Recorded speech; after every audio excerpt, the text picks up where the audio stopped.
देश में जब भी चुनाव आते हैं तो पार्टी की तरफ से, तमाम पार्टियों की तरफ से कई तरह के वादे और दावे किए जाते हैं। बीते कुछ सालों में एक नया ट्रेंड भारत की राजनीति में तेजी से उभरा है और ये ट्रेंड है फ्री बीज का। अब फ्री बीज यानी कि मुफ्त की सुविधाएं, मुफ्त के वादे।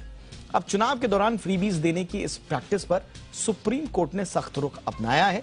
सुप्रीम कोर्ट ने केंद्र सरकार से इस पर जवाब मांगा है। कोर्ट ने कहा है कि वित्त आयोग ये बताए कि पहले से कर्ज में डूबे राज्यों में मुफ्त की योजनाओं का अमल रोका जा सकता है या नहीं।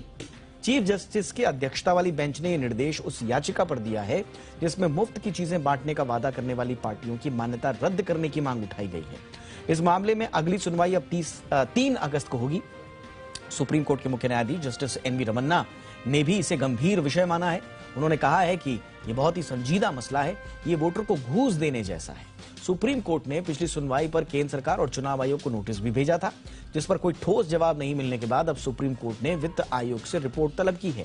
मुफ्त की चीजें बांटने का वादा करने वाली पार्टियों के खिलाफ बीजेपी नेता और वकील अश्विनी उपाध्याय कोर्ट पहुंचे हैं। उन्होंने अपनी याचिका में मुफ्त में चीजें बांटने का दावा करने वाली पार्टियों की मान्यता रद्द करने की मांग की है। उनकी याचिका में कहा गया है कि इस तरह की घोषणाएं एक तरह के मतदाता को एक तरह से रिश्वत देने जैसी बात है।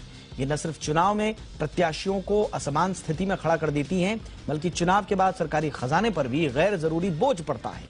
अश्विनी ने अपनी याचिका में बताया कि मुफ्त वादों के चलते कई राज्य 70 लाख करोड़ के कर्जे में हैं। उन्होंने दावा किया कि देश में लाखों करोड़ के कर्ज में डूबे राज्य भी वोट के लिए रेवड़ियां बांट रहे हैं और ये चलन बढ़ता जा रहा है। उन्होंने अपनी याचिका में कहा कि इस पर अगर तुरंत रोक न लगी तो भारत में हालात भी श्रीलंका जैसे बदहाल हो सकते हैं। चुनावों में फ्री में चीजें देने का वादा करना धीरे धीरे आम होता जा रहा है। दिल्ली, उत्तराखंड हो, पंजाब हो, कई राज्य हैं जिसमें राजनीतिक पार्टियों ने मुफ्त में सुविधाएं देने का वादा किया। लेकिन सवाल यह है कि जब राजनीतिक पार्टियां इस तरह के वादे करती हैं तो क्या वे सरकारी खजाने पर पड़ने वाले दबाव को देखने या फिर चुनाव जीतने के लिए इस तरह के वादे किए जाते हैं, उसको क्या इग्नोर कर देती